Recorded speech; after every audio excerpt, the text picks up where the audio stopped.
ধৰ্ষণকাৰীজনক arrest কৰিছে যদিও তাক কিন্তু ভালদৰে আৰামত খুৱাই আছে।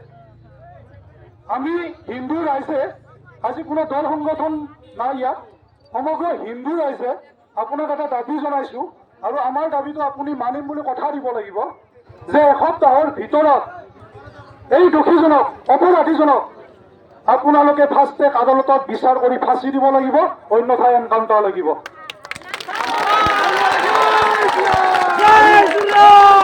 দুই নম্বৰ কথা, এই অপৰাধীজনৰ আমাৰ ইয়াতে 300 ঘৰ মানুহ আছে, হিন্দু মানুহ, মাত্ৰ 7 ঘৰ মুছলিম, বাংলাদেশী মূলৰ মুছলিম 7 ঘৰ। এই 7 ঘৰ মুছলমানৰ এজন 70 বছৰীয়া বৃদ্ধাই ছোৱালীজনীক ৰেপ কৰিলে। আমাক অতি শীঘ্ৰে তাৰ ঘৰটো বুলডোজাৰ চলাব লাগিব। 2 নম্বৰ হৈছে, 2 নম্বৰ দাবী, তাৰ ঘৰত এসপ্তাহৰ ভিতৰত বুলডোজাৰ চলাব লাগিব। আৰু 3 নম্বৰ হৈছে, আমাৰ এই 12 বছৰীয়া কিশোৰীজনীৰ জীৱনটো ধ্বংস হৈ গ'ল। তাৰ যি সা সম্পত্তি, তাৰ প্ৰপাৰ্টিটো আমাৰ ছোৱালীজনীৰ নামত উইল কৰিব লাগিব।